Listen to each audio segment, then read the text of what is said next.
Boa noite a todos. Estamos aqui de volta com as ações, com os projetos da SB Endo no Instagram. E para mim é um privilégio, né, retomar aqui a mediação desses bate-papos que teremos aí a partir de agora. É um novo projeto, o projeto Respondendo, em que nós teremos sempre grandes clínicos, professores, endodontistas, debatendo um tema em comum, um tema complexo, um tema que traz dificuldade para nós endodontistas no nosso dia a dia clínico. Então hoje nós já vamos iniciar em altíssimo estilo, né, com o professor Renato Leonardo, já pediu a solicitação, e o professor Maurício. Teremos hoje aqui uma noite realmente incrível com esses dois grandes endodontistas brasileiros, professores clínicos, que trarão aí uma discussão muito interessante sobre o insucesso endodôntico. Boa noite, professor Renato Leonardo. Tudo bem? Tudo em ordem, Daniel. Um prazer estar aqui com vocês na Sociedade Brasileira de Endodontia.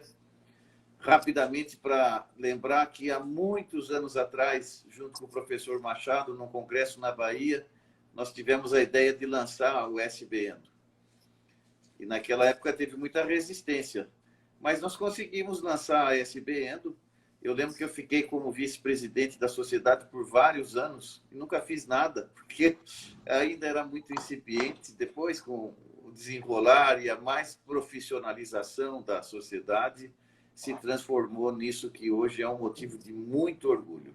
Eu tenho orgulho muito grande de ter sido o que iniciou junto com o professor Machado e trazer até agora essa moçada aqui com o professor Maurício, que foi meu orientado.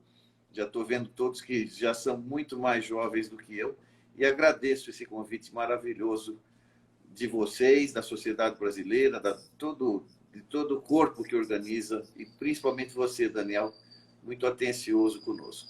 E um prazer falar com o meu querido amigo aqui, o Maurício, que morou conosco aqui em Araraquara há vários anos e é parte da nossa vida. Hoje eu represento aqui a sociedade, né? Estou como um mediador, mas representando todos esses endodontistas que admiram o trabalho de vocês, admiram, né, a evolução e a contribuição que vocês trouxeram para a endodontia, professor. Como você relatou, não só com a ciência, com o desenvolvimento de técnicas, mas também com o pioneirismo, por exemplo, na fundação e no início aí da nossa querida SB Endo, né? Então, só temos a agradecê-lo e hoje, né, como eu disse, teremos aí uma noite incrível, porque assim como contaremos contigo, eu acho que esse bate-papo entre você e o professor Maurício será, né, imperdível para todos nós. Então, já dou aqui boa noite também ao nosso querido amigo, professor, mestre Maurício Camargo. Boa noite a todos. Boa noite, Daniel. Boa noite, Renato. Boa noite a todos que estão nos seguindo, nos ouvindo. Eu queria dizer que é um prazer estar ao lado de vocês nesse bate-papo. Agradeço muito o convite da nossa Sociedade Brasileira de Endodontia e espero poder colaborar junto com vocês. Aí a responsabilidade é muito grande, né? Estar falando junto com o grande mestre aqui do meu lado. E espero poder colaborar de alguma forma aí com esse evento. Parabenizo você, Daniel, sempre muito atencioso com a gente e sempre mediando de forma impecável todas as lives que a gente tem visto. Então, acho que é gostoso, tá? Entre amigos é muito bom. Eu estava até com saudade, viu, mestre? Acho que nós fizemos tantas lives em 2020, precisava esperar um pouco, mas agora voltamos com esse novo projeto do professor Marco Ungro, o professor Gavini, Mário Tonomaro, professor Caldeira, né? Me pediram aí para seguir com ele, agora num formato diferente, num formato de bate-papo, sempre com grandes mestres aí, grandes endodontistas brasileiros, para a gente discutir temas específicos que trazem a dificuldade do clínico, do dia a dia, né? E o melhor aí, melhor ponto para a gente iniciar esse novo projeto, Respondendo, não poderia ser outro que não discutir tratamento de casos de insucesso com dois grandes endodontistas que estudam e trabalham, né, sobre esse tema. Então, a pergunta nossa principal é como tratar casos de insucesso em endodontia. Mas antes da gente entrar nesse tema, a gente sempre gosta de fazer uma apresentação objetiva, mas informal dos nossos convidados. E eu gosto sempre de escutar um pouquinho a história de vocês, né? O caminhar de vocês dentro da endodontia. Bem objetivo, mas que traz e que exalta, né? O ponto que hoje vocês atingiram, mas que teve aí um caminho a percorrer, que pode inspirar muitos endodontistas que estão no início de carreira, estudantes de graduação. Então eu peço primeiro o professor Renato Leonardo, depois o professor Maurício, falem um pouquinho sobre essa paixão da endodontia, esse caminhar de vocês na nossa especialidade. Bom, é um prazer falar. Vou tentar fazer um sumário, né? Porque eu fiz engenharia mecânica em São Paulo por 3 anos e eu sou filho de um endodontista que tem um renome nacional e na América Latina, que é o Mário Leonardo, mas ele sempre fez questão de que nós não fôssemos, os filhos não seguissem a carreira dele.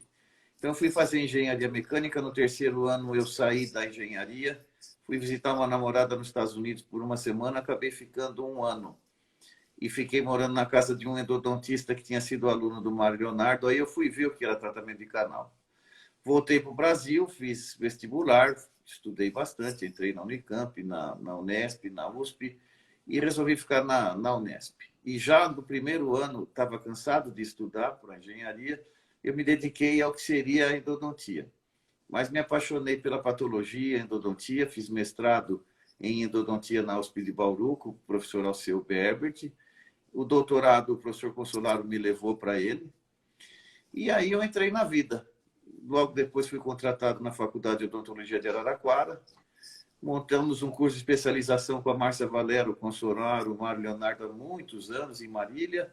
E aí foi seguindo em Araraquara.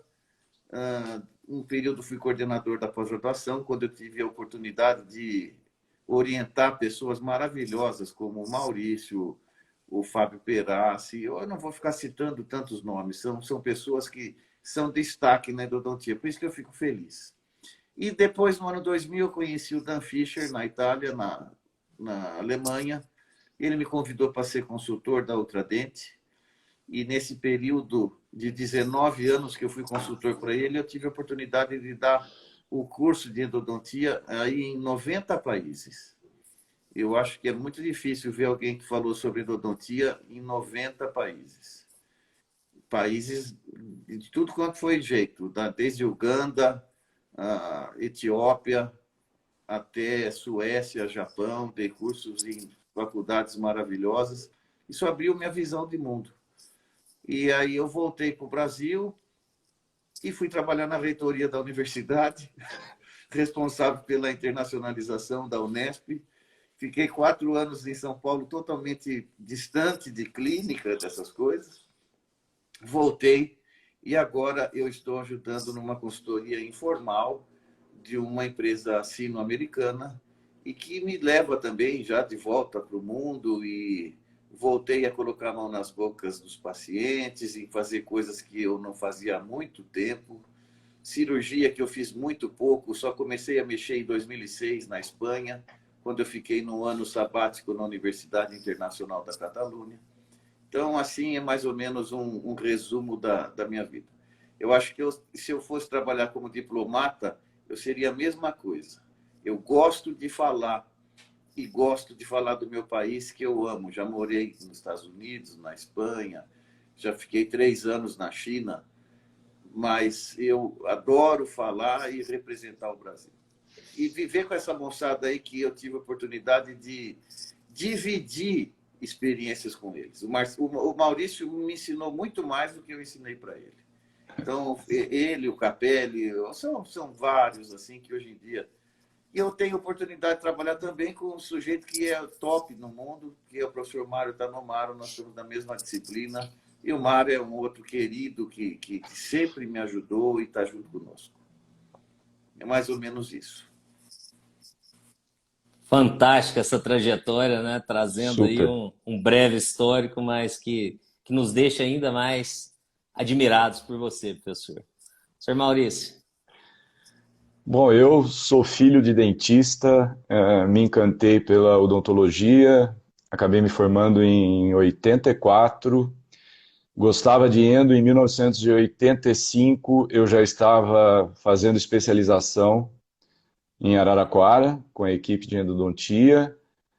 Terminei minha especialização em 87 e depois de 10 anos como especialista, resolvi que eu precisava estudar mais, gostava demais da endodontia, resolvi ir para a pós-graduação.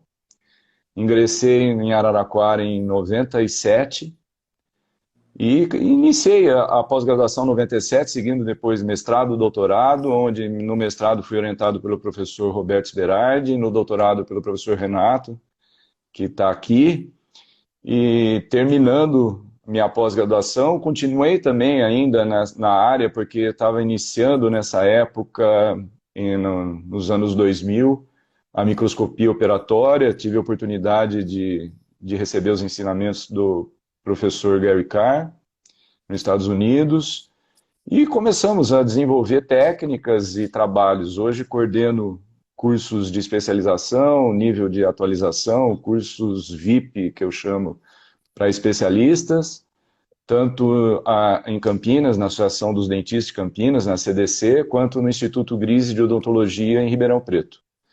Então, essa é a minha história aí breve na endodontia, onde a gente tem grandes amigos aí e continuo junto com esses grandes nomes aí, aprendendo com eles. Modéstia é do professor Renato, porque ele sempre foi uma fonte inspiradora nossa, e desde a época da pós-graduação era uma coisa que nos inspirava cada vez mais a estudar e a seguir dentro dessa área que é maravilhosa e que a gente gosta tanto. Fantástico. Vamos entrar agora no nosso tema, né, que é o tratamento de casos de insucesso. Então, é uma dúvida frequente. Costumo dizer para os alunos que aquele profissional que não tem um caso de insucesso, ou é porque ele fez um, deu certo e nunca mais executou, ou é porque ele não preserva seus pacientes, né? Mas que é algo que nós vamos nos deparar em algum momento. Ou nós vamos nos deparar com o nosso próprio insucesso, ou com o insucesso de um colega, e nós temos que resolver o problema do paciente. E nesse caminho aí, nessa linha, nós temos basicamente dois tipos de retratamento endodôntico. O retratamento não cirúrgico e o retratamento cirúrgico, né, que são temas bem interessantes. Mas antes de entrarmos na técnica, na execução, no que nós temos para se realizar essas duas modalidades, mais importante é se discutir o diagnóstico e as indicações. Então, eu gostaria que vocês nos falassem um pouquinho aí quais os principais fatores que a gente tem que levar em conta para avaliar e para indicar ou um retratamento não cirúrgico ou um retratamento cirúrgico, professores. Posso falar, Maurício? Pode, lógico, lógico, à vontade. Eu vou dar uma parte, né? Eu chamo isso, o professor Djalma Pécora sempre usou uma palavra que eu gosto muito, são os paradigmas, né, que nos determinam, que nos delineiam, né? Eu acho que a primeira delas é a acessibilidade ao canal radicular. Será que a gente vai conseguir chegar no canal radicular? O que tem nessa coroa? O que tem nesse núcleo, né? As condições anatômicas, a localização dentária, a condição e a implicação das estruturas protéticas. Nesses tempos viajando aí, eu tive a oportunidade de ver coisas interessantes. Na Alemanha, por exemplo, se você é um dentista e cimentou uma prótese e tem esses dentes como pilares, o reabilitador tem que ter responsabilidade de 6 meses, porque se precisar tratar o canal, é o reabilitador que vai pagar. Então, nós temos que saber muito bem se vamos reintervir, de que maneira que nós vamos ver o status quo do periodonto. Será que esse dente também já não está condenado em termos periodontais, né? A qualidade do tratamento prévio, a presença de instrumentos fraturados, principalmente sob torção, no terço apical, a quantidade de material extravasado. Então, eu vou, um segundinho aqui, Daniel, mostrar uma coisinha aqui que está ligado a isso. É isso aí, olha. Está vendo esse extravasamento? Isso Sim, estamos vendo. Como é que eu volto aqui, Laura? Esse caso, quando eu falava de cimentos à base de dimetacrilato, quando foram lançados, As pessoas ouviram eu falar disso no mundo, mas não entendiam, às vezes, algumas vezes, e levavam de uma maneira errônea.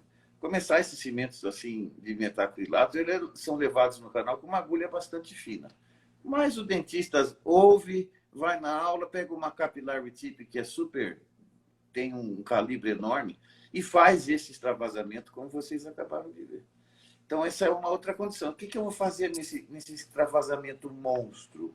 Eu vou direto para a cirurgia apical? O que eu vou fazer? Neste caso, nós seguimos o paciente por 1 ano e esse material desapareceu praticamente do ápice.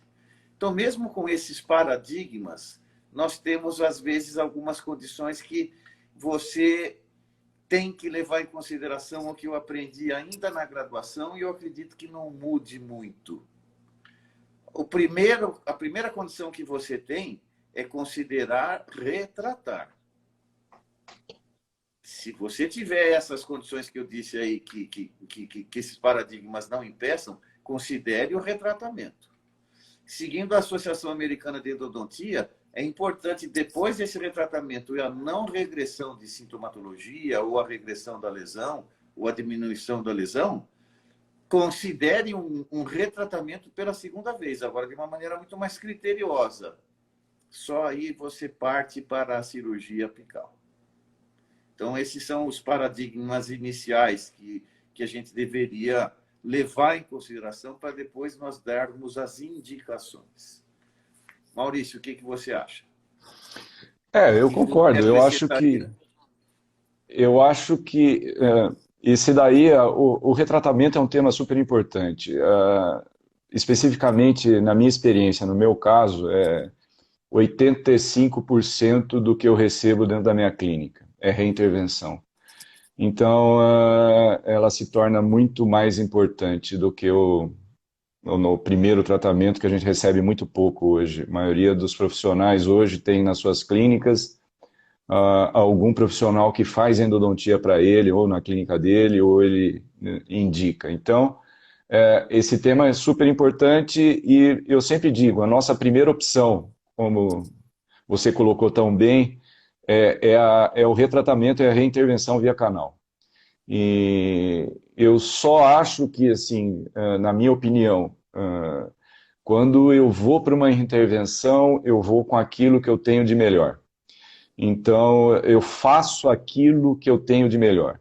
Então, eu não iria, no meu caso, quando eu vou para a reintervenção via canal, para uma segunda reintervenção via canal, porque numa segunda eu não vou ser melhor do que eu fui nessa primeira reintervenção. Então, eu acho que isso, eu parto do princípio que eu vou dar tudo que eu tenho nessa primeira reintervenção. E caso falhe, aí sim a gente tem a opção aí cirúrgica. Mas eu sempre falo que a primeira opção é essa. E, na verdade, hoje, na clínica, quem está decidindo os caminhos também é o paciente. O paciente, a opinião do paciente é muito importante em relação a isso. Porque a maioria dos pacientes chegam para nós já estressados da falha de um tratamento prévio, de terem gastado já, de terem investido, e principalmente se tem investimento protético em termos de retentores intrarradiculares e coroas e próteses, e a hora que ele vê que tudo isso falhou, ele também pensa na parte financeira. Então, eu acho que essa avaliação junto ao paciente do custo-benefício se faz de forma muito importante na nossa rotina de clínica diária. E eu sempre digo, às vezes a minha opção é uma e a do meu paciente é outra.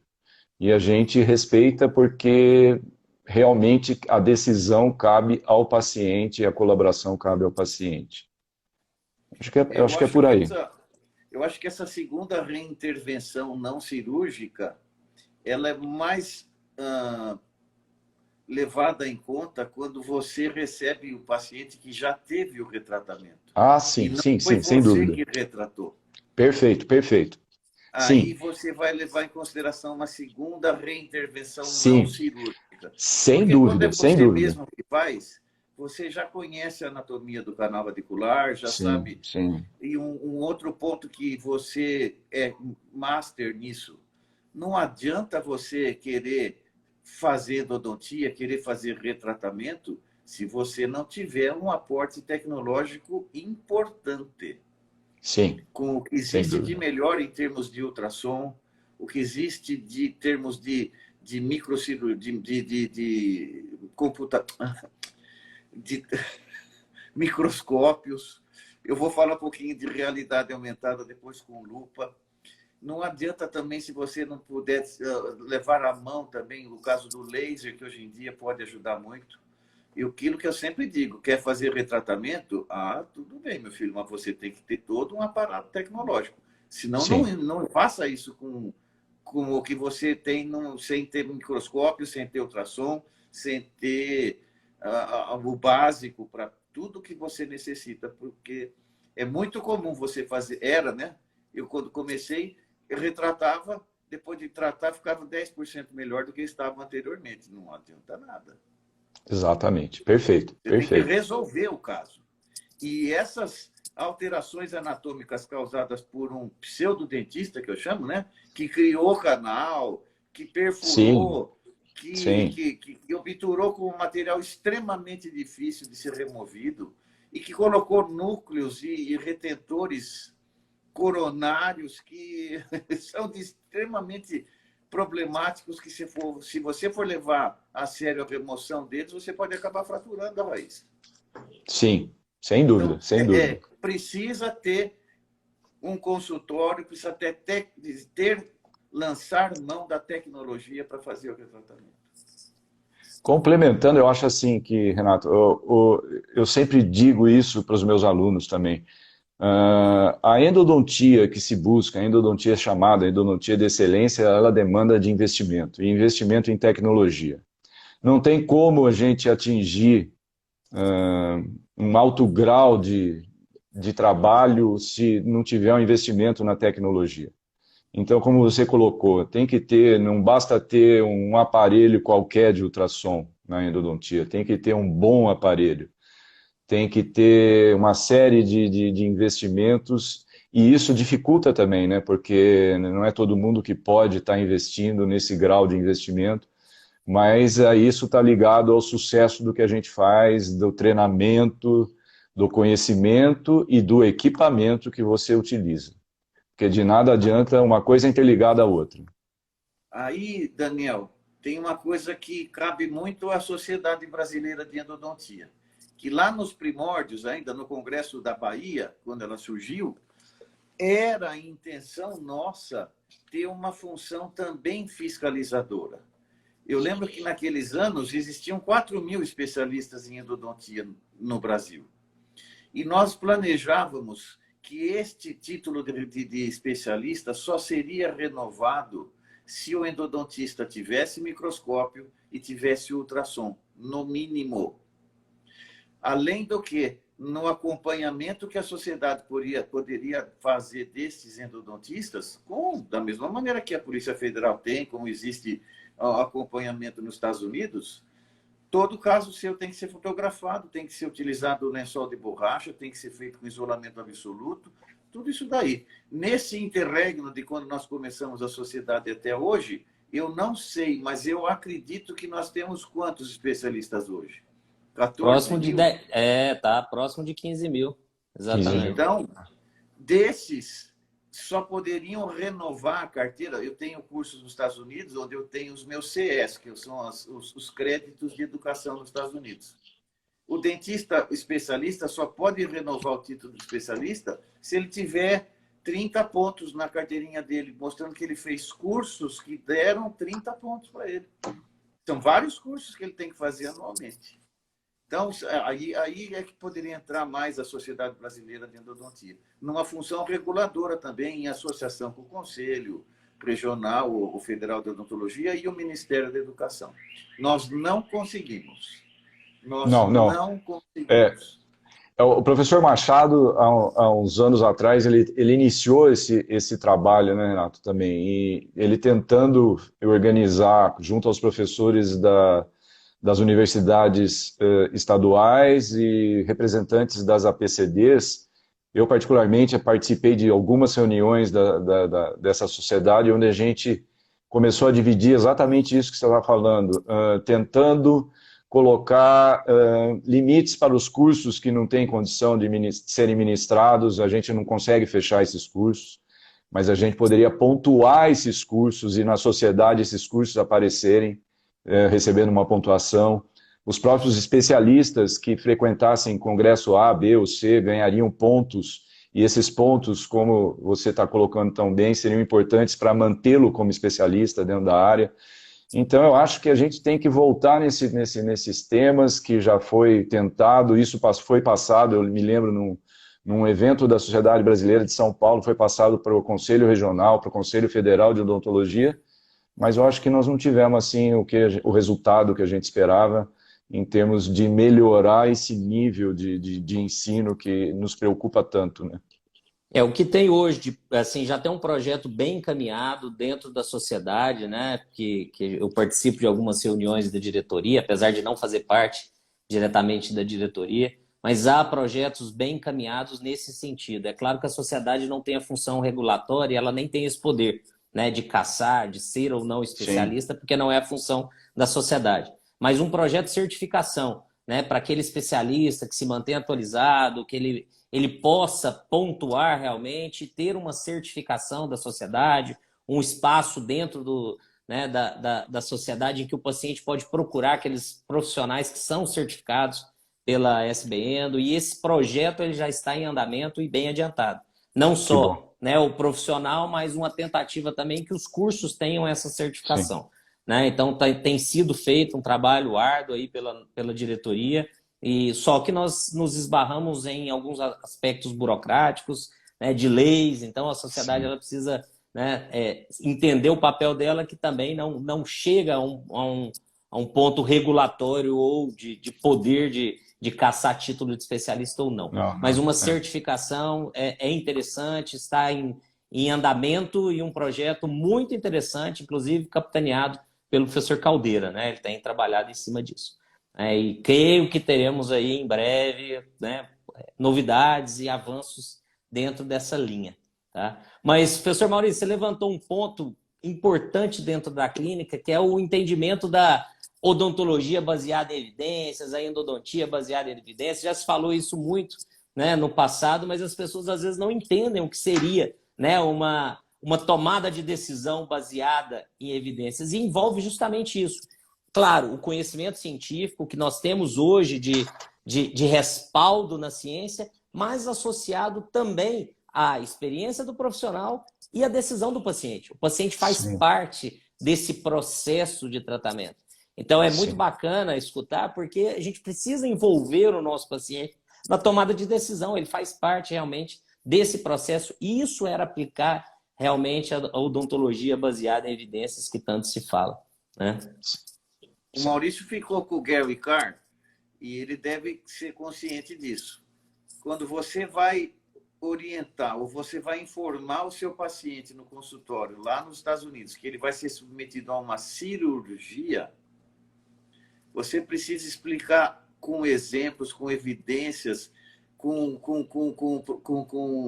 perspectivas, com estatística. Você tem que orientar esse paciente extremamente bem, porque quando falou em cirurgia, que você vai fazer cirurgia num paciente americano, ele já fica muito preocupado. Foge daquele root canal treatment, que para eles é uma coisa... tratar o canal. Não. Quando se fala em cirurgia apical surgery, você vai ter que ter todo um respaldo muito importante. E lembre-se também, Maurício, isso é importante, você faz toda essa... Prepara esse paciente para levar a sua argumentação, faz a cirurgia e o caso falha. Porque Exatamente. existe também insucesso pós-cirurgia. Claro. Lógico, existe. Então, esse é um ponto... que vocês escolheram, o decurso, é um tema extremamente importante. Isso envolve uma série de questões. Eu acho que, a princípio, essa tomada de decisão aí que nós estamos comentando, o Daniel colocou, eu acho que tudo isso está principalmente baseado no diagnóstico. O diagnóstico é fundamental para a gente iniciar algum planejamento e ver as possibilidades desse retratamento. A partir do diagnóstico correto do caso, eu consigo ver as possibilidades que eu tenho de retratamento, eu consigo ter previsibilidade e prognóstico daquilo que eu estou propondo para o meu paciente. E também discutindo, como eu falei, o custo-benefício. E tudo isso baseado em evidência científica e também não adianta eu ter um planejamento onde eu não tenho conhecimento nem predicado técnico para poder realizar o que eu estou pensando. Então também precisa-se ter esse treinamento, esse conhecimento e na área para que se obtenha esse sucesso almejado. Porque a gente vê também muitos profissionais se aventurando aí no campo, por exemplo, da cirurgia, mas que esses profissionais, da mesma forma que eles se aventuram na endodontia tradicional, eles não têm condição de fazer essa cirurgia ou essa microcirurgia, vamos chamar assim. Então, o insucesso é garantido também no caso cirúrgico. Por quê? Porque não vai dar certo, né?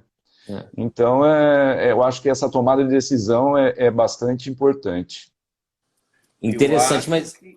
Desculpa, eu só vou fazer um parênteses rápido. No tempo do professor Jaime Maurício Leal, era muito comum. E eu acredito que ainda hoje você veja bastante no seu consultório, Maurício. Cirurgião que vai fazer cirurgia parodontística.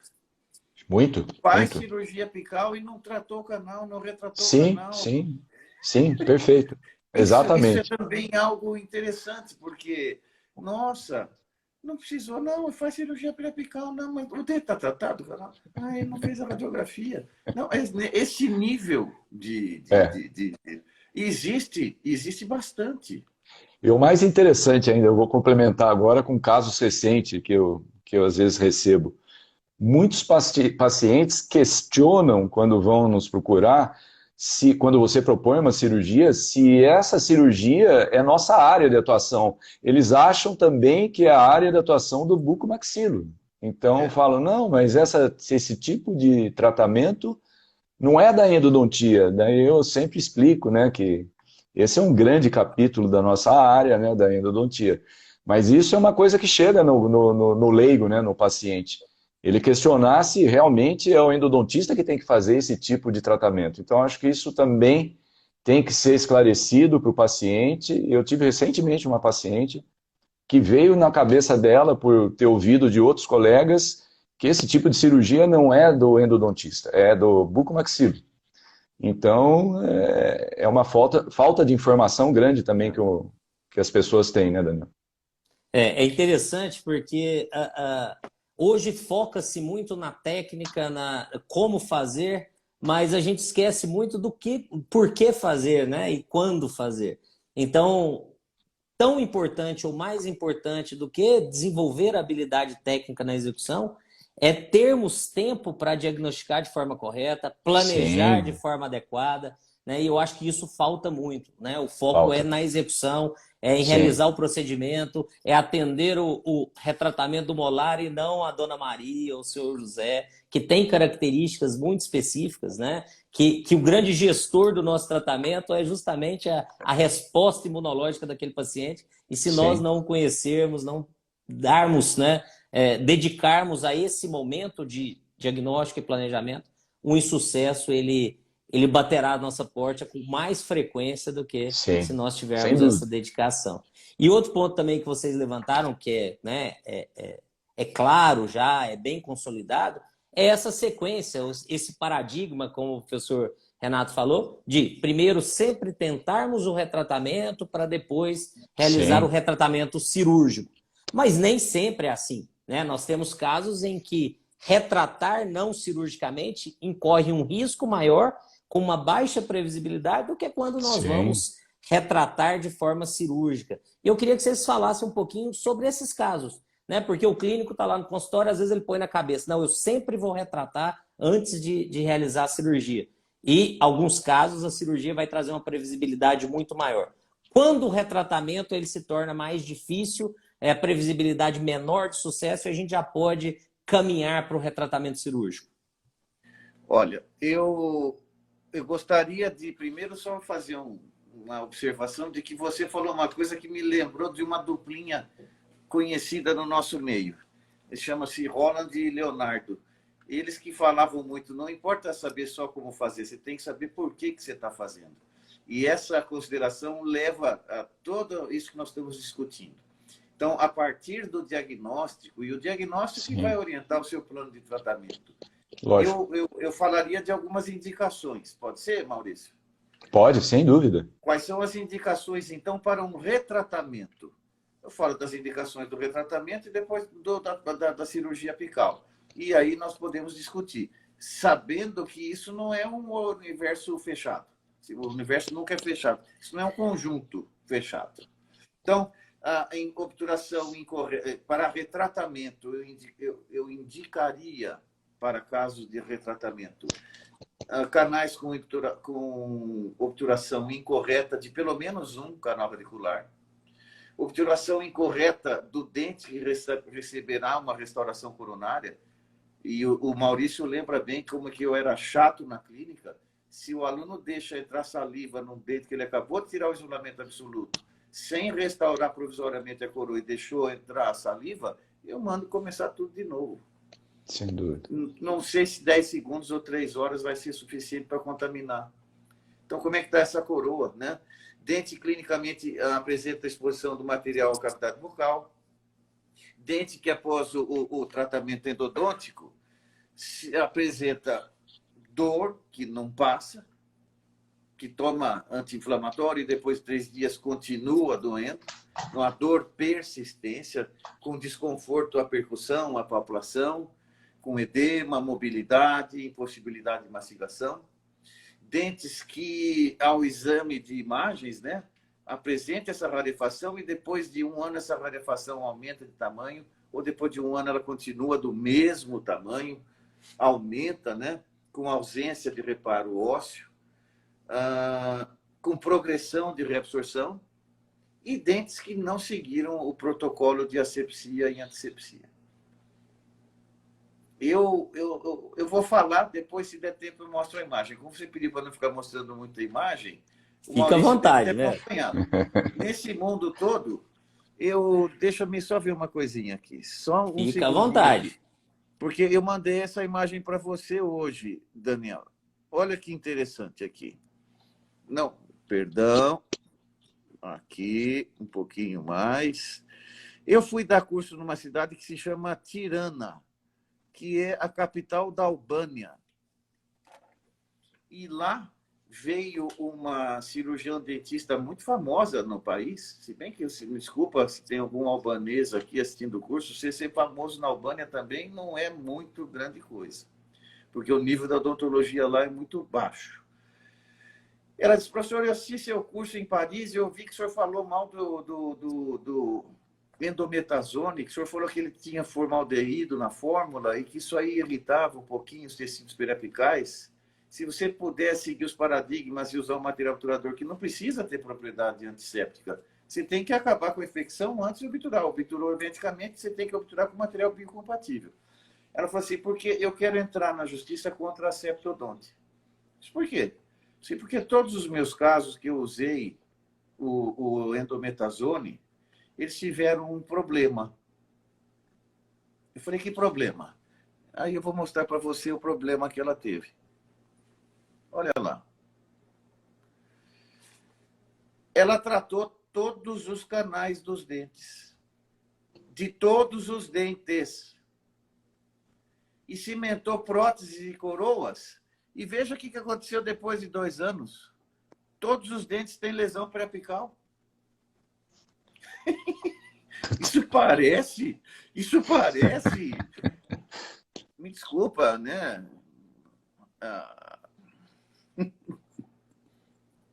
Isso... Eu não tenho nome para dizer disso. É uma sem vergonha. Porque agora ela ia fazer cirurgia endodôntica em todos os dentes.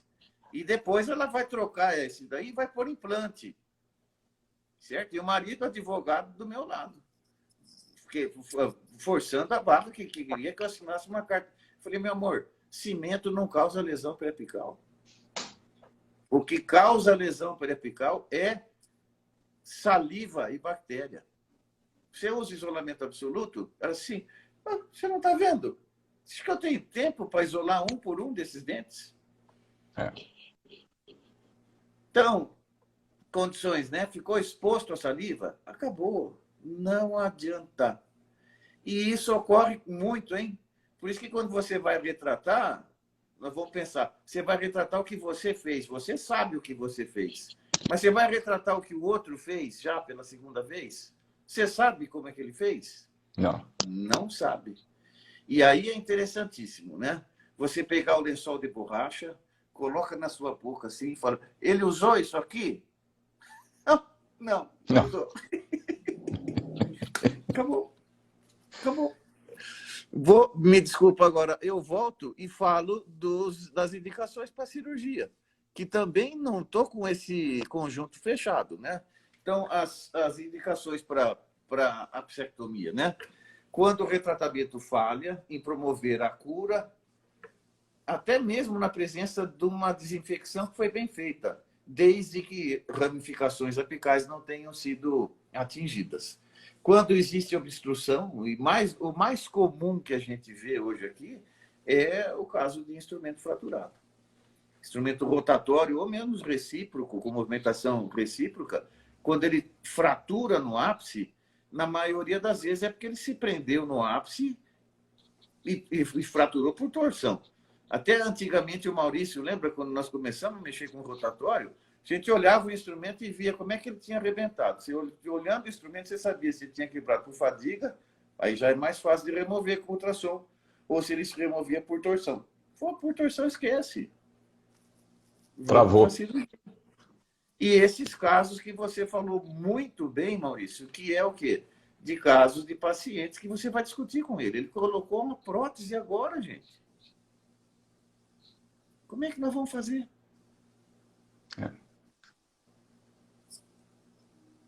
Perfeito. Então, aí estão as indicações para a cirurgia. Eu vou pedir essa atenção rapidamente para um caso aqui que não é meu, não. Eu tenho, a maioria dos casos que eu vou mostrar aqui não são meus. Mas esse caso eu acho que ele é bastante significativo e é de um grande endodontista. Veja aqui.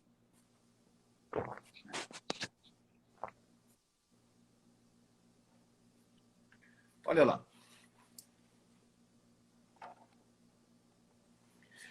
Pilar de prótese. Não está tão mal obturado. É um molar inferior. Vai fazer cirurgia parodôntica nessa região é um perigo, né? Tem que ser um grande cirurgião, tem que ser um bom dentista. Mas olha que ele optou. Ele removeu a prótese e ele viu que tinha um quarto canal numa posição totalmente anômala. Vocês estão vendo ali? Um quarto canal numa posição que... E aí ele retratou e resolveu o problema. Muitas vezes, Maurício, talvez a pessoa já seguisse direto aí para a cirurgia parendodôntica. Então, é uma série de casos que eu não vou ficar mostrando o caso, já que isso aqui é um podcast, praticamente. Então, nós vamos ficar discutindo. Então, agora que eu falei das indicações do retratamento e da cirurgia, Maurício, eu gostaria que o Daniel e você dessem sequência aí, para que não fique só eu falando aqui, pelo amor de Deus. Excelente, eu queria até aproveitar esse gancho e fazer uma pergunta, então, para o professor Maurício, sobre aqueles casos, Maurício, que chegam para você e que você opta pela cirurgia, o retratamento cirúrgico como primeira opção, né? Quando, né, ela se torna a primeira opção, que foi aquilo que a gente começou a discutir, e não seguindo o retratamento, às vezes com chance maior de insucesso novamente. Quando você olha e fala, esse caso aqui, eu tenho maior previsibilidade, maior possibilidade de sucesso já direto com o retratamento cirúrgico. Existem alguns casos específicos. Eu acho assim, por exemplo, as grandes reabsorções radiculares externas. Então, principalmente porque esses dentes já vieram acometidos já por um primeiro tratamento endodôntico. Então, às vezes, você já vê essa reabsorção, material obturador para fora do canal, do conduto. Então, eu acho que a gente já nem pensa em reintervir e já parte direto para... Eu tenho alguns casos assim bastante interessantes para a cirurgia. Como qualquer intervenção, a gente parte do princípio, né, que a gente, para o diagnóstico, nós estamos usando hoje a tomografia computadorizada. A tomografia é o padrão que vai nos orientar para tudo isso. Porque se eu na tomografia já estou observando um canal acessório, alguma coisa assim, que eu na minha experiência, já bato o olho e vejo que isso realmente está na zona apical, no terço apical, que eu não vou ter condições técnicas de chegar nesse canal, eu já não penso em reintervir via canal, via endodôntica. Eu penso já direto numa cirurgia. Então, acho que a análise do caso, o diagnóstico do caso é o que vai nos guiar para um caminho ou outro caminho. Mas, principalmente, essa análise tomográfica hoje, ela nos traz a realidade do que está ocorrendo aqui naquela área. Se o canal está bem obturado, se o canal não está bem obturado, se existe desvios grandes, né? Eu falo, às vezes a gente vê um desvio grande do eixo desse canal. Então, quanto custaria em termos de se buscar esse canal novamente em perdas dentinárias, vamos falar assim. Então, preservar a estrutura dentinária do paciente é um objetivo hoje. Então, eu acho que tem alguns casos que a gente já, olhando, analisando, a gente já não pensa na reintervenção via canal e pensa na cirurgia. E já andando, né, eu falo cirurgia, nós estamos falando em cirurgia, mas eu acho que para todo mundo que está nos ouvindo, nós temos que deixar claro, isso eu falo sempre, né, que nós temos dois mundos e distintos, tanto da endodontia quanto da cirurgia. Nós temos o mundo da magnificação e o mundo que não usa magnificação. Isso é uma realidade ainda. E a taxa ou índice de sucesso que a gente encontra nessas duas técnicas são bem diferentes. Então, no caso cirúrgico, sem magnificação de imagem, o que a evidência científica nos mostra? A evidência nos mostra que nós estamos aí em torno de 59% de sucesso. Então, esse é o índice da cirurgia endodôntica sem magnificação. É muito baixo. Eu me lembro muito dos professores falando, se a gente transportar isso para uma área médica, para um cirurgião cardíaco, acho que o professor Renato sempre falou isso também, que se você operar 10 casos, 4 pacientes seus vão morrer, né? Porque não vão dar certo. Uma maravilha. Então, eu acho que quando a gente pensa nisso, assusta. E o que a evidência científica nos mostra do mundo da magnificação de imagem? Nós temos um índice de sucesso em torno de 94%, que é o índice de sucesso de uma biopectomia na mão do especialista. Então, quando bem indicado, lógico, deixar bem claro isso, bem indicado na mão de quem sabe fazer a cirurgia. Então, a gente tem que pensar em tudo isso daí, expor isso ao nosso paciente, expor isso ao nosso paciente e decidir junto ao paciente, junto com o paciente, qual vai ser o caminho que nós vamos seguir. Qual vai ser o caminho que nós vamos seguir. Me permita uma coisinha aqui? Opa. Claro. Olha lá. Dá uma olhada nisso. Exposto à cavidade bucal, os canais mesiais com essa irregularidade, e o que você falou muito também, olha a reabsorção na raiz distal e o tamanho da lesão periapical. Isto sem a tomografia. Aí nós chegamos numa fronteira que você pode chegar rapidamente também, Daniel, entre implante e outras opções. Então, se remove o que deu, veja lá, usou Light Speed lá na raiz distal, porque como é que você vai fechar essa raiz distal? Então, aí se coloca um plug de MTA, retrata os mesiais, faz um outro distal e você vê o resultado deste caso depois de 2 anos. É um outro caso que é bastante confuso para a gente também falar. Muitos pacientes, nesse ponto, eu acho que já partiriam junto com o dentista para um caso de implante. E não precisou. E não precisou. Como o professor Maurício falou uma coisinha, o Daniel, você me permita falar algum recurso então interessante com relação à magnificação? Claro, com certeza. Deixa eu só fazer um adendo enquanto você mostra a imagem, professor, que você trouxe um ponto aí interessante, que a gente discute muito com os alunos. Muitas vezes nós transferimos a nossa limitação para o caso em questão, né? E a limitação é minha, de conseguir ou não realizar um tratamento adequado, de ter ou não os recursos necessários para realizar, e você opta pelo paciente para um tratamento que muitas vezes não é a melhor opção, né? Então nós temos que entender que a minha limitação ela não pode ser transferida para o caso, e o paciente ele tem que saber das opções dele e muitas vezes indicar colegas que possam oferecer um melhor tratamento para ele, né? Esse é um ponto interessante. O professor Spamber, quando ele estava saindo do Trioro, ele escreveu um editorial que eu adoro, eu sempre passo para os meninos também, que ele discute justamente isso, né?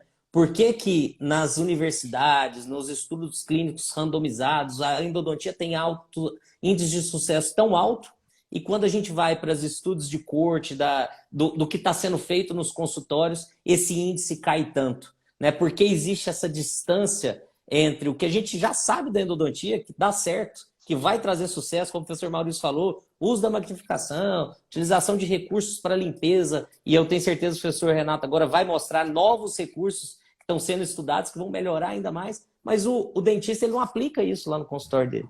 Ele não aplica o isolamento absoluto, ele não usa um dique de borracha e quer ter aquele alto índice de sucesso. Não vai ter, né? Então, essa distância ela precisa ser diminuída para que o que é aplicado para o geral seja muito próximo do que a gente sabe que dá certo, né? Mas era só um adendo que eu queria fazer. Só uma partezinha do que o Renato já vai mostrar, vai falar das tecnologias.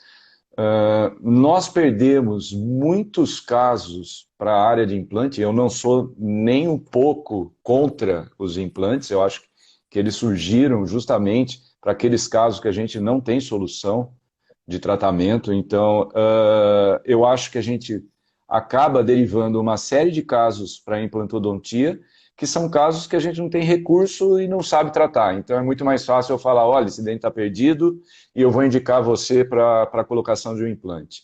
Só que, hoje em dia, o que a gente tem observado, o nível de informação dos pacientes pela internet, etc., é grande. E às vezes, quando o próprio paciente recebe a indicação de um implante, ele questiona e vai procurar a opinião de um outro colega. E muitos deles chegam já com a indicação de implante e a gente vê que o caso é complexo, é difícil, mas existe um tratamento ainda para se manter esse dente na cavidade oral.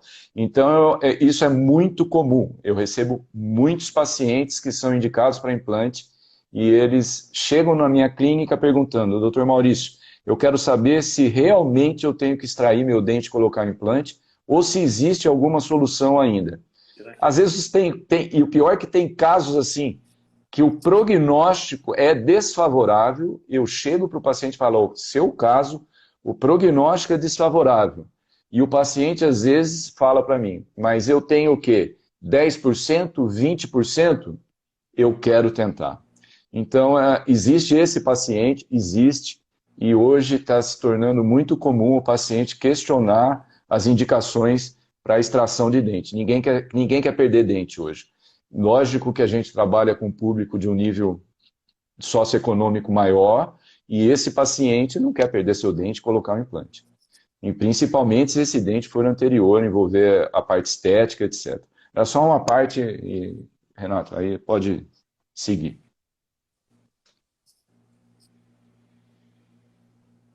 Alô, vocês estão me ouvindo? Oi? Estamos Professor sim. Renato, estamos sim. Voltou, deu uma falha, mas voltamos. Agora o que a gente vai falar é um pouquinho dos recursos que nós temos agora para o futuro, né? Que já são atuais, mas que estão em estudo e que nós temos. E eu queria que o senhor falasse um pouquinho para a gente sobre isso, professor. Bom, primeira coisa, você não vai me chamar mais de senhor, pelo amor de Deus. Tá Me desculpe, tá certo.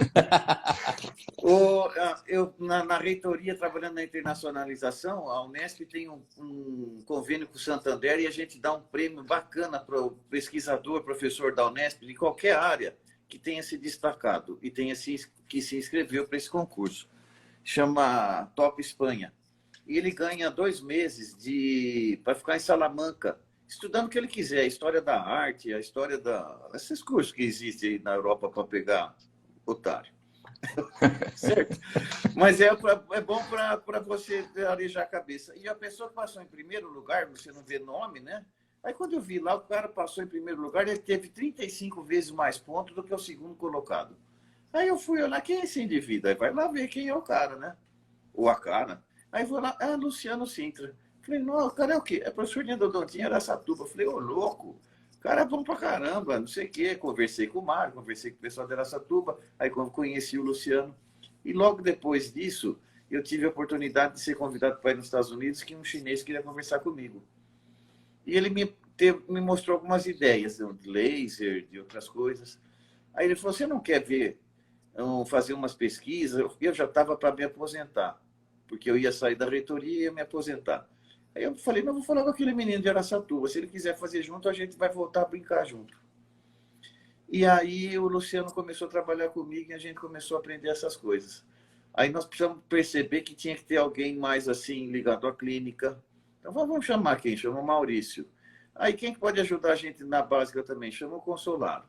Quem que pode ajudar a gente também na parte um pouquinho clínica também? Então o Ângelo Freire lá na Bahia também nos ajuda. Então montamos um time aí, né? O Carlos Garcia Puente lá na Argentina e lá nos Estados Unidos o Martin Trope. E começamos a brincar com isso. E a coisa saiu, chama-se óculos de realidade aumentada. Eu vou falar rapidamente, depois eu mostro rapidinho aqui um filminho muito rápido. É um óculos fechado, desses de videogame, só que ele tem uma definição de 8K. E você enxerga melhor do que se estiver olhando na verdade. E ele tem 2 pontos de luz de LED, mas o que é mais bacana, parece um computador de avião, né? Os aviões têm sempre 2 computadores, um fica controlando o outro. Ele tem 2 câmeras que dão uma magnificação de até 20 vezes.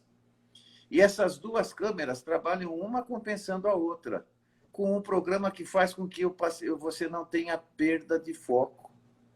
Já imaginou isso? Então você fala lá, 6 times, estamos 6 vezes. Ele aumenta 6 vezes, o paciente mexe a boca, você mexe a sua cabecinha, e você não perde o foco. Que espetáculo. E enxerga com uma luz maravilhosa, luz fria. Aí ele falou, vamos pegar uma fibra e colocar dentro do canal e enxergar aqui. Eu falei, mas tem que ser bem fina. Quanto que mede a sua fibra? 0,40, dá para ver. Eu falei, não dá. Então nós conseguimos e desenvolvemos uma fibra 0,20, igual uma lima 20. Você vai lá no terço apical do dente com luz e enxerga aqui no teu olho o que você está enxergando dentro do canal, lá no terço apical. E aí o Carlos Garcia Puente, como é muito inteligente, para mim é um grande endodontista, eu adoro, é um irmão também, que o Maurício e eu já tivemos a oportunidade de ficar juntos, faz 3 tomadas radiográficas do paciente, do mesmo elemento, e essas 3 imagens estão guardadas aqui também dentro do óculos. Ele monta uma imagem, uma orto, uma mese e outra disto, do mesmo dente, monta as 3 e manda para a Amazon. Fizemos um convênio com a Amazon, no banco de anatomia dentária da Amazon. Então, esses elementos dentários, cada um desses daí vão ser comparados entre 13 e 15 mil dentes que eles têm para cada dente. Compara com o que você manda e vai mostrar o que existe de mais próximo da realidade do que você mandou para eles. Aí ele bota aqui na tua tela. Aí você gira e você vê como é que é esse dente. Com 99,99% da realidade da estrutura anatômica. Agora, o que é mais importante disso tudo? Por que o o mundo mudou com a Ford? Quando ele fez a linha de produção, já existia carro. Quando ele inventou a linha de produção e começou a produzir carro barato, com qualidade, vendeu para os Estados Unidos inteiro, os Estados Unidos começaram a fazer o quê? Construir rua, construir estrada, começaram a comunicar cidades, saíram do centro da cidade, foram morar no subúrbio, a indústria da engenharia civil, da construção civil foi ativada. Isso causou o que se chama o quê? Esse grupinho que o Maurício e eu fazemos parte. Chama-se endodontia disruptiva. que graças a Deus eu ganhei um centro agora aqui na Faculdade de Odontologia, que o diretor me deu um centrinho já para começar a montar o que dá para fazer com endodontia disruptiva. Por quê? Quando nós tivemos a nossa crise de vacinas aqui e respiradores com o Covid, quem fabricava o respirador? 95% dos respiradores eram feitos aonde? Na China. Então eu falei para esse indivíduo, Densem Caldense, precisamos fazer Lima também. Ele falou, tudo bem, eu vou comprar 40 tornos de comando numérico que tem lá na Suíça e vou vou juntar com a Fanta lá e mais outro grupo de investimento. E hoje é o maior produtor de Lima do mundo. Só que aí vai causar uma disrupção, porque o microscópio custa caro. Apesar de que o chinês também vai fazer o microscópio, já faz o microscópio mais barato. Mas essa disrupção é o que impede de muito dentista ter tecnologia. Esse é o legal da coisa. É você trazer acessibilidade financeira para dentista no Paraguai, no Nordeste do Brasil, no Sul do Brasil, na Alemanha, na Suécia, no Japão, no mundo todo. Porque democratizar a endodontia. Sim. Esse óculos de realidade aumentada, nós já estamos discutindo os custos, quanto é que vai sair no mercado americano agora em março, que é ao redor de $3.000. Então, não é uma coisa do outro mundo. Quanto custa o microscópio pet chinelo, Maurício? R$15.000? Ah, mais. 15 mil não compra nada hoje. Então, por esses R$15.000, você vai ter esse óculos que vai te dar, você vai aprender a mexer com magnitude, com uma curva de aprendizado muito mais curta do que o microscópio. Por isso que você, o Carlos Murgel e o Ângelo Freire e o Carlos Garcia Puente, que são os primeiros a começar a mexer com isso aqui na América Latina, para que a gente consiga mudar isso aí no mundo. Essa é a primeira disrupção. Então, eu vou mostrar rapidamente aqui, olha. Esse é o Densem Cal, esse é o primeiro protótipo.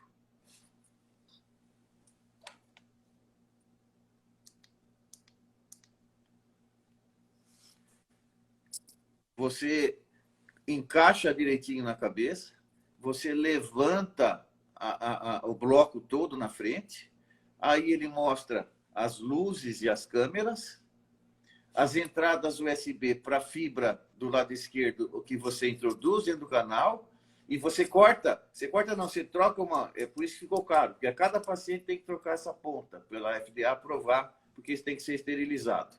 E do outro lado, para você fazer as tomadas radiográficas.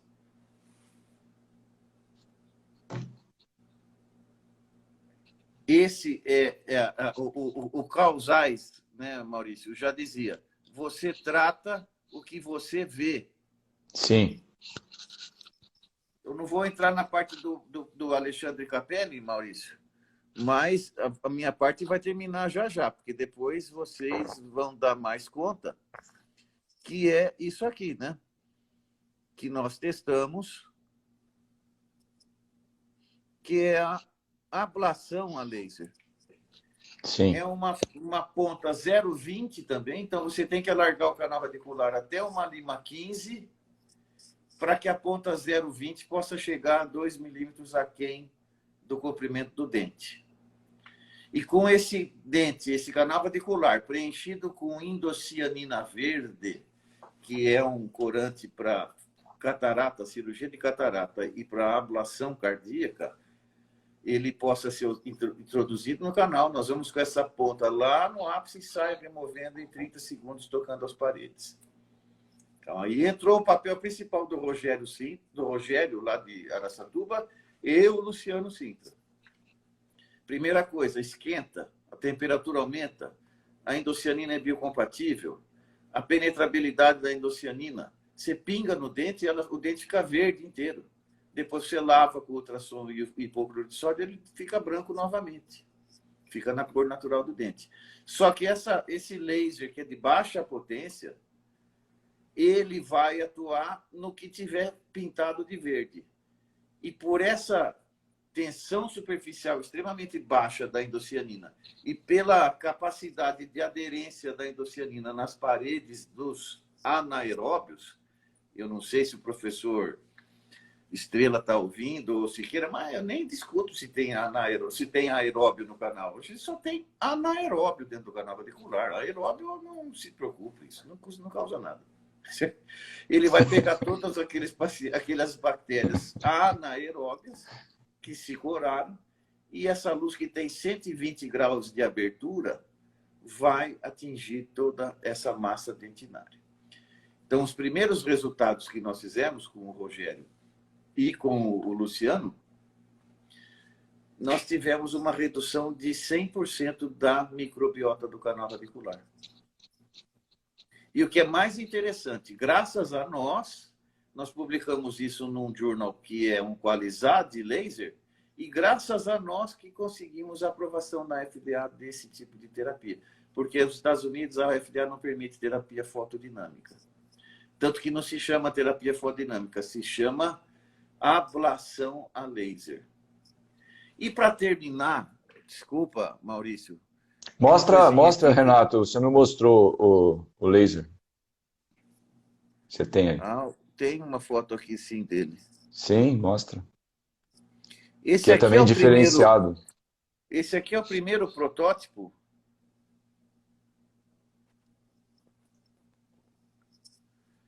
Que chama Leonardo, mas é muita frescura, chega. Aí fui para Shenzhen, na China, fiquei 3 meses lá e nós desenvolvemos um outro, muito mais bonitinho do que esse daí. E não chama Leonardo, que também não tem razão de ficar puxando o saco desse tanto. É esse aqui. Aí, sim. Porque eu gosto de aparelho endodôntico que tem sex appeal. Não adianta fazer aquelas bombas horrorosas, aqueles ultrassom que tem negócio pendurado como se fosse um negócio de soro. Não, o paciente já sai correndo. O aparelho tem que ter sex appeal, como se fosse um iPhone. E, para terminar, esse não testei ainda, mas eu nem sei se isso aqui vai conseguir entrar no mercado. Também porque a Real Shine, que vai fazer essa distribuição, pediu para que nós testássemos. Você introduz o líquido dentro do canal radicular, vai com essa pontinha, liga no aparelhinho aí, ele diz quantas bactérias tem dentro do canal. Eu acredito que isso não vai funcionar, porque nós não vamos conseguir zerar. Você vai fazer o controle da infecção melhorado, né, com o laser. Mas é interessantíssimo, porque agora você já viu chamar endocator. Né? Indicator não, endocator. É um contador de célula. Para pesquisa, isso aqui está maravilhoso. Mas esterilizou lá o dente. Será que esterilizou mesmo para fazer a pesquisa? Bota o líquido, põe no endocator. E no finzinho aqui, como eu trabalho com uns caras que são muito chiques, na endodontia só não, mas na cirurgia parendodôntica. Olha o que o Maurício me faz, caramba. Olha lá. Ele pegou aquela fibrinha pequenininha que tinha para colocar dentro do canal radicular, colocou o corante no ápice que ele fez a apsectomia e vamos desinfetar com o laser lá na cirurgia parendodôntica. Sensacional. Então, olha, eu tenho uma felicidade muito grande. A minha mulher, ela é uma criadora de gado. Eu já estou para aposentar, mas eu senti... Como é que essa porcaria volta? Eu estou sentindo um prazer imenso em voltar para o mundo da endodontia, trabalhar com os meninos aí que são ponta firme, o Luciano, o Maurício, o Ângelo Freire também, eu acho que é um grande endodontista, mexe com coisas interessantíssimas. O Carlos Garcia Puente, com o aporte do meu orientador de doutorado, que até hoje me ensina, que é o Consolaro. Então, eu voltei a ficar feliz. Tanto que eu falei para o Maurício esses dias, estou fazendo molar lá no Cetri, estou adorando. Estou descendo o canal, difícil para caramba, estou alargando, estou usando a nossa técnica. Tudo. Então, esse é o entusiasmo da endodontia, viu? Talvez por ser muito difícil. Não é fácil fazer endodontia. Então, todo paciente, amanhã eu tenho um desafio enorme. Às 8h30 da manhã, vou fazer com o professor Fábio Berbert. Já estou entusiasmadíssimo, já imaginei tudo que eu vou fazer, como é que vou fazer. Tudo. Eu não sei se tem coisas mais interessantes na vida, mas essa é uma coisa interessantíssima. Essa é a contribuição que eu gostaria de falar em termos de endodontia. Agora, vamos aprender com o mestre aí o que ele vai falar de cirurgia parendodôntica, porque o cara não é fraco.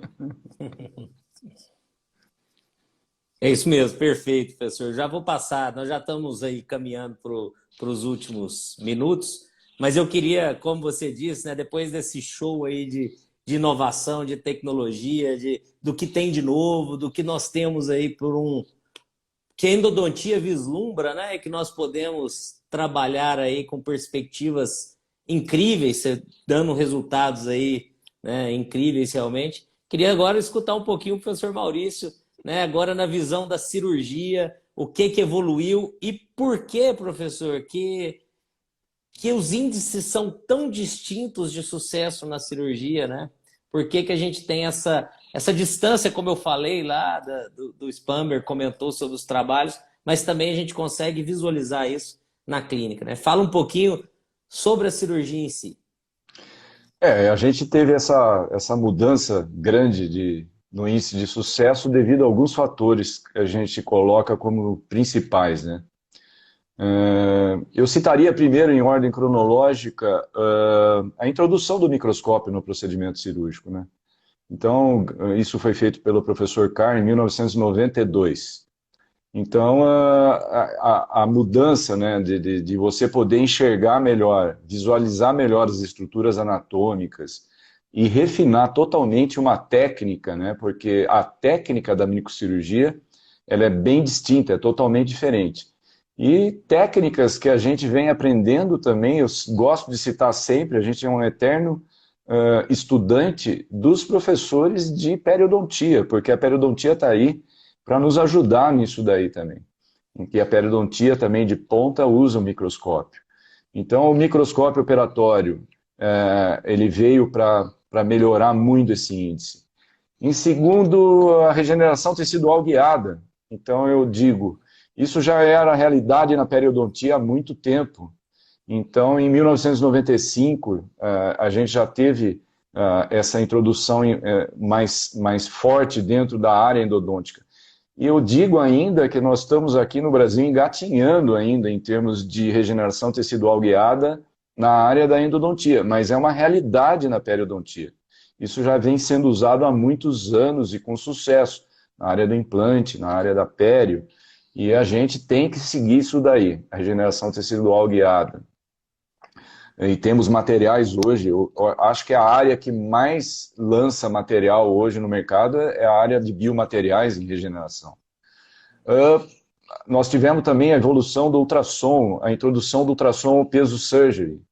Então lá por Vercelotti em 2000 já, então nós já estamos no ano 2000. Então é recente. O ultrassom peso surgery nos abriu um leque de inúmeras possibilidades de uso e num pós-operatório muito melhor. Então, apesar de que é um aparelho ainda muito caro, nós temos ainda que tentar, de alguma forma, deixar esse aparelho mais acessível para que todo mundo possa ter um peso surgery também dentro do seu consultório. Então, esse foi uma grande evolução. Além disso, a tomografia, nós não podemos deixar de falar da tomografia no planejamento dessas microcirurgias. Isso aí nós estamos falando em 2007, 2008.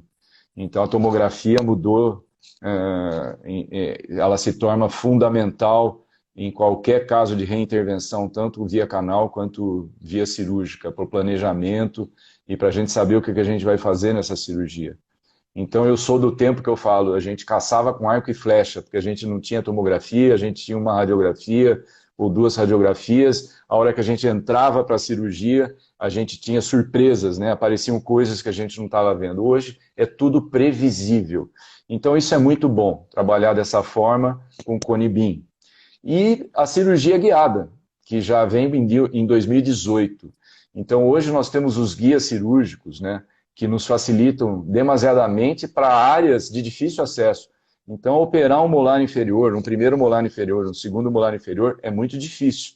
Mas hoje, com o guia cirúrgico confeccionado através da tomografia computadorizada, nós temos uma área já que nós sabemos que nós temos que fazer a remoção de osso, precisa. Então, também veio, de certa forma, facilitar muito o ato cirúrgico. Eu digo também que a técnica de uso do sistema de navegação dinâmica 3D também, que é uma realidade já nos Estados Unidos, não é uma realidade aqui no Brasil, porque o custo disso é muito alto, mas é sensacional, é tecnologia. Então, isso vem da área médica, que foi colocado para nós na área odontológica, mas isso é usado na área médica, nas cirurgias médicas. Então, também, todos esses fatores vieram contribuir de forma fundamental para o índice de sucesso da microcirurgia ser tão alto, como eu estou falando, quando bem indicado. Eu acho que é mais ou menos isso. Incrível, incrível. Quando o papo é bom, o tempo passa rápido, né? A gente vai conversando, conversando, a gente vai vendo, o tempo vai passando e infelizmente nós já chegamos aí no fim do nosso bate-papo, desse novo projeto da sociedade. Então eu faço aqui já o meu agradecimento a vocês dois, né, pela noite incrível, pela conversa descontraída, mas muito profunda no endodontia, realmente atual, do futuro, trazendo respostas para nossas dúvidas clínicas do dia a dia. E aí esse agradecimento eu faço em nome da diretoria, mas principalmente em nome dos endodontistas, dos associados da nossa SBEndo, né? Porque realmente vocês têm contribuído, já contribuíram e têm contribuído muito para a nossa endodontia brasileira, né? Levando ela no altíssimo nível e patamar. Então, professor Renato e professor Maurício, deixo aqui o nosso agradecimento e abro para vocês fazerem as considerações finais.